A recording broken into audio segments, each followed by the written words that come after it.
Day 2 ಏನ್ special ಅಂತ ಅಂದ್ರೆ ಡೇ 2 ಫುಲ್ ಫ್ರೀ ನಾವು.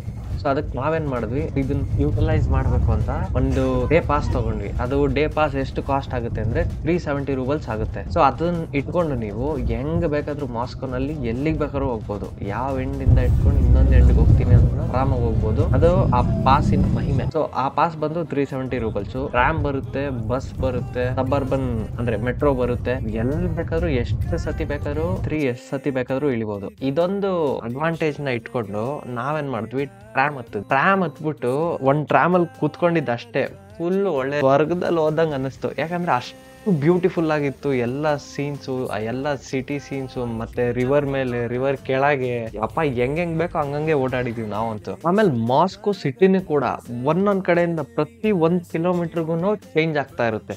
ನೀವು ಎಷ್ಟು ಸೆಂಟ್ರಲ್ ಇರ್ತೀರಾ ಅಲ್ಲೊಂಥರ ಹಳೆ ಕಾಲದ ತರ ಯುರೋಪಿಯನ್ ಆರ್ಕಿಟೆಕ್ಟ್ ಅಥವಾ ಈ ಗೊತ್ತಲ್ವಾ, ನೀವು ಬಿಲ್ಡಿಂಗ್ ಹೆಂಗ್ ಗೊತ್ತಾಗುತ್ತೆ ನೋಡಿದ ತಕ್ಷಣ ಇದೊಂಥರ ಹಳೆ ತರ ಇದೆ ಅಂತ. ಬಟ್ ಹಂಗೆ ಆಚೆ ಕಡೆ ಮಾಸ್ಕೋ ಆಚೆ ಹೋಗ್ತಾ ಹೋಗ್ತಾ ಹೋಗ್ತಾ ನೀವು ನೋಡ್ಬೇಕು ಗ್ಲಾಸ್ ಬಿಲ್ಡಿಂಗ್ಗಳು, ಯಪ್ಪ ಈ ಸೈಕು.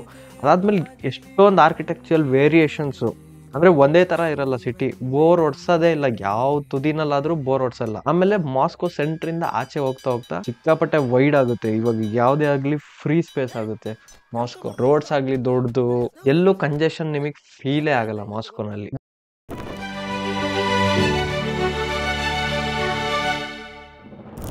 ಎಲ್ಲ ಮುಗಿಸ್ಕೊಂಡು ನಾವು ವಾಪಸ್ ಏರ್ಪೋರ್ಟ್ಗೆ ಹೊರಡ್ತೀವಿ. ಇನ್ನೊಂದು ನೀವೇನ್ ಅಬ್ಸರ್ವ್ ಮಾಡ್ಬೋದು ಅಂದ್ರೆ, ಈ ತರ ಎಸ್ಕಲೇಟರ್ಸ್ ಅಲ್ಲಿ ಜನ ಹೋಗೋದು ಮತ್ತೆ ಬರೋದ್ರಲ್ಲಿ ನೋಡ್ಬೋದು ನೀವು, ಎಲ್ಲಾರು ಕೂಡ ರೈಟ್ ಸೈಡ್ ಅಲ್ಲಿ ನಿಂತಿರ್ತಾರೆ. ಇನ್ನೊಂದು ಲೆಫ್ಟ್ ಸೈಡ್ ಏನಕ್ಕೆ ಖಾಲಿ ಇರುತ್ತೆ ಅಂದ್ರೆ, ಇವಾಗ ಅಲ್ಲಿ ಮಾಸ್ಕೋನಲ್ಲಿ ಪ್ರತಿ 1 ನಿಮಿಷನೂ ಎಲ್ರಿಗೂ ಇಂಪಾರ್ಟೆಂಟ್ ಇರುತ್ತೆ. ಅದಕ್ಕೋಸ್ಕರ ಆ ಜಾಗನ ಖಾಲಿ ಬಿಟ್ಟಿರ್ತಾರೆ. ಆ ಜಾಗ ಯೂಸ್ ಮಾಡ್ಕೊಂತಾರೆ ಕೂಡ ಜನಗಳು. ನಾವು ಏರ್ಪೋರ್ಟ್ ಗೆ ಬಂದಾಗ ಚೆಕಿಂಗ್ ಆಲ್ರೆಡಿ ಸ್ಟಾರ್ಟ್ ಆಗ್ಬಿಟ್ಟಿತ್ತು. ನಮ್ ಜೊತೆ ಇನ್ನು ಅದೇ ಫ್ಲೈಟ್ ಅಲ್ಲಿ ಬರ್ತಾ ಇರೋ ಇನ್ನ ಒಂದ್ 4 ಜನ ಇಂಡಿಯನ್ಸ್ ಪರಿಚಯ ಆದ್ರು. ಮಾತಾಡ್ಕೊಂಡು ಎಲ್ಲಾರ್ದು ಸೇಮ್ ಪ್ರಾಬ್ಲಮ್ಸ್ ಅದೆಲ್ಲ ಡಿಸ್ಕಸ್ ಮಾಡ್ಕೊಂಡು ಬ್ಯಾಗೇಜ್ ಎಲ್ಲ ಕೊಟ್ಟಿ ಬಂದ್ವಿ. ಬಂದು ನೋಡಿದ್ರೆ ಇಮಿಗ್ರೇಷನ್ ಅಲ್ಲಿ ನಾವ್ ಯಾವತ್ತೂ ನೋಡದೇ ಇರೋ ಅಂತ ಜನಗಳು ಅಲ್ಲವ್ರೆ.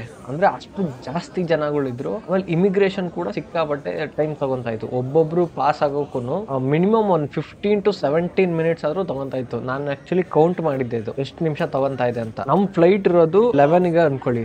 ನಾನು ಇಮಿಗ್ರೇಷನ್ ಇಂದ ಆಚೆ ಬಂದಿದ್ದೆ 10:45ಗೆ. ಇನ್ಫಾರ್ಮೇಶನ್ ಇವರು ಏರ್ಪೋರ್ಟ್ ಎಲ್ಲರೂ ಕೋಆರ್ಡಿನೇಟ್ ಮಾಡಿ ಸ್ವಲ್ಪ ಫ್ಲೈಟ್ಸ್ ನ ಡಿಲೇ ಮಾಡಿದ್ರು. ಎಲ್ರಿಗೂ ಅಷ್ಟೇ, ನಮ್ದೊಂದೇ ಫ್ಲೈಟ್ ಹಿಂಗ್ ಆಗಿರ್ಲಿಲ್ಲ, ಬೇರೆ ಬೇರೆ ಫ್ಲೈಟ್ಗೂ ಹಂಗೆ ಆಗಿತ್ತು. ನನ್ ಮುಂದೆ ಇದ್ದ ಇಬ್ರು ಇಂಡಿಯನ್ಸ್, ಅವರು ಉತ್ತರ ಪ್ರದೇಶದಿಂದ, ಅವರು ಮಿಸ್ ಮಾಡ್ಕೊಂಡ್ಬಿಡ್ತಿದ್ರು. ಅವರು ಸ್ವಲ್ಪ ಸುಮ್ನೆ ಏನೋ ಆಗ್ತಾ ಐತೆ ಇಲ್ಲಿ ಬಿಡು ಹಂಗೆ ಹಿಂಗೆ ಅಂತ ಇದ್ರು. ಅವ್ರು ನಮ್ಕಿನ್ನ ಮುಂಚೆ ಇತ್ತು. ಅವ್ರದ್ದು ಆಕ್ಚುಲಿ 10 o'clock ಇತ್ತು. ಅವರು ಅಜರ್ಬೈಜಾನ್ಗೆ ಹೋಗ್ಬೇಕಿತ್ತು, ನಾವು ಅಜರ್ಬೈಜಾನ್ಗೆ ಹೋಗ್ಬೇಕಿತ್ತು. ಬಟ್ ಅವ್ರನ್ನ ಹೆಂಗೋ ಮಾಡಿ ಅಲ್ಲೆಲ್ಲ ರಿಕ್ವೆಸ್ಟ್ ಮಾಡಿ ಕಳ್ಸಿದ್ದೆ. ನೀನು ಹೋಗ್ಲೇಬೇಕು, ಮುಂದೆ ಹೋಗು, ಅವ್ರು ರಿಕ್ವೆಸ್ಟ್ ಮಾಡ್ಕೊಂಡು ಹೋಗಿ ಬಿಡ್ತಾರೆಲ್ಲ ಜನ ಅಂತ ಹೇಳಿ ಅವ್ನು ಕಳ್ಸಿದ್ದೆ. ಅವ್ರಿಬ್ರು ನಾವೆಲ್ಲ ಇಮಿಗ್ರೇಷನ್ ಅಲ್ಲಿ ಬೇರೆ ಬೇರೆ ಲೈನ್ಗೆ ಹೋಗಿ ನಿಂತ್ಬಿಟ್ಟಿದ್ವಿ.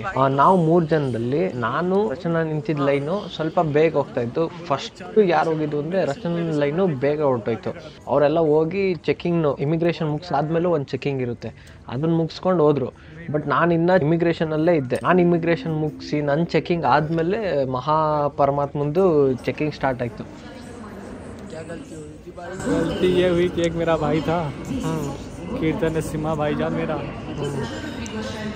मकसद भूल गया था, मकसद याद दिला दिया. ಒಪ್ಪ ಅವನು ಬಂದು ಅವನ್ನೆಲ್ಲ ಮಾಡ್ಕೊಳ್ಳೋ ಅಷ್ಟೊತ್ತಿಗೆ ಅವ್ನು ಸಿಕ್ಕಾಪಟ್ಟೆ ಹೆವಿ ಸ್ಲೋ. ನಾವಿಲ್ಲ ಅಂದ್ರೆ ಅವನು ಸ್ವಲ್ಪ ಆಗ್ಬಿಡ್ತಾನೆ. ಇದೆಲ್ಲ ಮುಗಿಸ್ಕೊಂಡು ಒಟ್ನಲ್ಲಿ ಗೇಟ್ಗೆ ಲೈನಲ್ಲಿ ನಿಂತಿದ್ರು. ಗೇಟಿಗೆ ಬಂದು ನಿಂತ್ಕೊಂಡ್ವಿ ಕರೆಕ್ಟ್ ಆಗಿ. ಬೋರ್ಡಿಂಗ್ ಎಲ್ಲ ಮುಗಿಸ್ಕೊಂಡು ನಮ್ಗೆ ಫ್ಲೈಟ್ ಅಲ್ಲಿ ಫುಲ್ ಲಾಸ್ಟ್ ಸೀಟ್ ಅಲ್ಲಿ 3 ಸೀಟ್ ಕೊಟ್ಟಿದ್ರು. ಆ ಸೀಟ್ ಹಿಂಗಿತ್ತು ಅಂದ್ರೆ ರಿಕ್ಲೈನಬಲ್ ಆಪ್ಷನ್ ಇರ್ಲಿಲ್ಲ, ಸೀದಾ ಗೋಡೆ ಇತ್ತು ಹಿಂದೆಗಡೆ. ಅದೊಂದು ಎಕ್ಸ್ಪೀರಿಯನ್ಸ್ ಚೆನ್ನಾಗಿರ್ಲಿಲ್ಲ. ನಮ್ ಫ್ಲೈಟ್ ಇದ್ದಿದ್ದು 5 hours. ನಾವು 3 days ಇಂದಾನು ನಿದ್ದೆ ಅನ್ನೋದೇ ಮಾಡಿರ್ಲಿಲ್ಲ. ಕಂಟಿನ್ಯೂಸ್ ನಾವು ಇಲ್ಲಿಂದ ಯಾಶ್ಕರೋಲಾದಿಂದ ಹೊರಟಾಗಿಂದನು ನೆಕ್ಸ್ಟ್ ನಾವು ಫ್ಲೈಟ್ ಹತ್ತೋವರೆಗೂ ನಿದ್ದೆನೆ ಮಾಡಿಲ್ಲ. ಮಾಡಿದ್ರು 1-2 hour ಮೇ ಬಿ ಅಷ್ಟೇ. ನಂಗೆ ಫ್ಲೈಟ್ ಟೇಕ್ ಆಫ್ ಆಗಿರೋದೇ ಗೊತ್ತಿಲ್ಲ, ಅಷ್ಟು ನಿದ್ದೆ ಮಾಡ್ಬಿಟ್ಟಿದೀನಿ. ಮಧ್ಯದಲ್ಲಿ ಏರ್ ಹೋಸ್ಟೆಸ್ ಬಂದು ಊಟಕ್ಕೆ ಎಬ್ರಿಸಿರೋದು ಅಷ್ಟೇ ಜ್ಞಾಪಕ.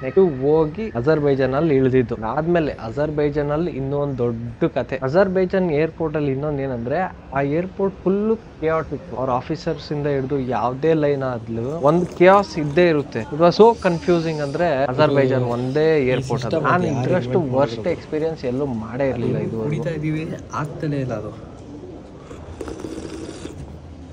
ನಚ್ಚಿ ಇದ್ರಲ್ಲಿ ಪ್ರೆಷರ್ ಕೂಡ ಇಲ್ಲ, ಇದು ಇಲ್ಲ, ಫೋರ್ಸೇ ಇಲ್ಲ ಇದರಲ್ಲಿ.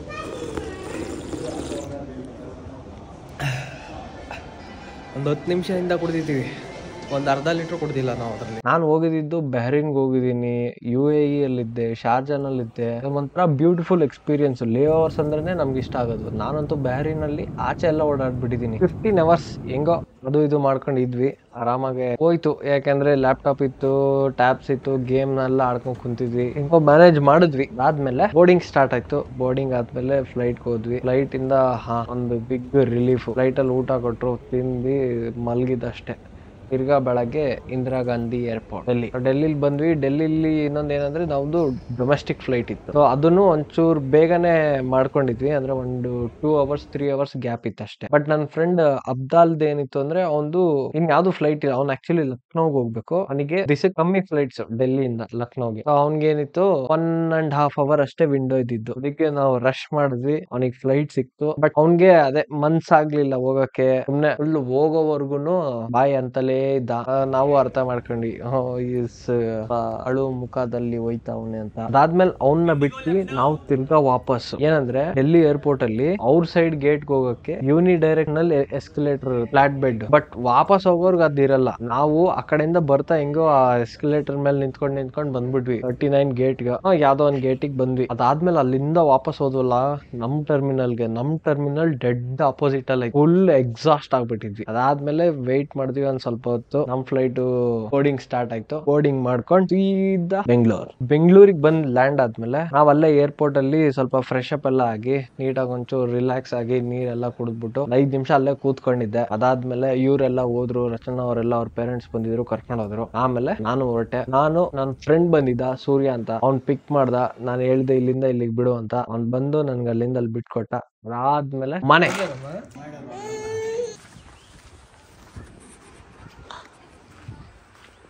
ಹೂವಪ್ಪ, ಅಯ್ಯೋ ಹೂವಪ್ಪ. ಏನಿದು? ಹಿಂಗೆ ಶಾಕ್ ಕೊಡೋದ ಅಂತಾನೆ ಬಂದೆ. ಅಯ್ಯೋ ಆರಾಮ ವಾಟಪ್ಪ ಮಮ್ಮಿ.